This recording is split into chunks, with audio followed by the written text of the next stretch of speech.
என்னுடைய ஃபாதர் கனடாவுல பெரிய drums player. அவர் வாசிக்க ஆரம்பிச்சாருன்னா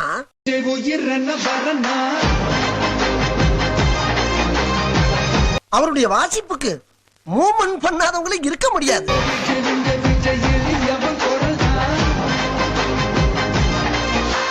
ஃபாதர் வாசிக்க, என் மம்மி ஆட, நானும் எங்க அண்ணன் உட்கார்ந்து வேடிக்கை பார்க்க ஒரே கூத்தா இருக்கும். மக்கள் தானே மன்னர்களை உனக்கு கட்ட வரனா.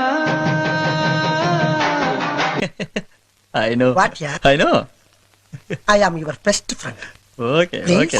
எனக்கு புரியல, இவரு அரசியல் நடத்துறேன்னு நினைக்கல. இவர் வந்து நம்ம ஒரு படம் எடுக்க போறோம், சோ அதுக்கு அவர் மக்களை பணைய கைதியா யூஸ் பண்ணி ஒரு படம் எடுக்க போறாரு. அது அரசியல் படம், அவ்வளவுதான். அப்படிதான் இருக்கு. இதுக்கு மேல அண்ணனை பத்தி ஏதாவது ஒரு வார்த்தை தப்பா பேசிங்கன்னா கூட அண்ணே உங்களை போட வேண்டி வரும். அப்படி சொல்றா சிங்கா குட்டிங்களா? இதுக்கு என்ன எல்லாரும் ஏசுவீங்கன்னு தெரியும், பட் இதுக்கு ஒரு முடிவு சொல்ற மாதிரி ஒரு தாத்தா சொல்லுவாரு. அதோட இந்த வீடியோ நான் க்ளோஸ் பண்ணிக்கிறேன். அந்த தாத்தா வாங்க வந்து சொல்லிட்டு போங்க. ஒருவேளை கூட்டணி அமையாம தமிழக வெற்றி கழகம் வந்து ஜெயிக்கிறதுக்கான வாய்ப்புகள் இருக்கா? அவனால விரல கூட சூப்ப முடியாது. அவனுக்கு அவன் குஞ்சு மணி பிடிச்சா ஒழுங்கா ஒண்ணு கடிக்க தெரியாதியா?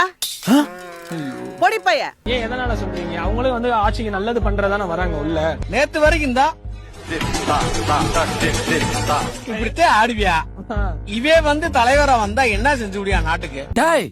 விஷயம் வெளியில தெரிஞ்சிச்சு, ஒருத்த வீடு போய் சேர மாட்டேங்க. அப்படிதான் இந்த வீடியோ. இதுக்கப்புறம் நான் எதுவும் சொல்ல விரும்பல. நான் அதுக்காண்டி நான் டிவிகேக்கு சப்போர்ட் பண்ணலாம் கிடையாது. ஆனா டிவிகேக்களோட நல்ல கொள்கைகளே இல்ல. ஸோ கொள்கைகள் இருந்தால் தான் நான் அது எதுக்குறேனா எதுக்கலையானே தெரியும். ஸோ அது பேசிக் நாலேஜ் உங்களுக்கு தெரியும் நினைக்கிறேன். நாம அடுத்த வீடியோல வந்து என்ஜாய் பண்ணுவோம். அடுத்த பஞ்சாயத்துல மீட் பண்ணுவோம்.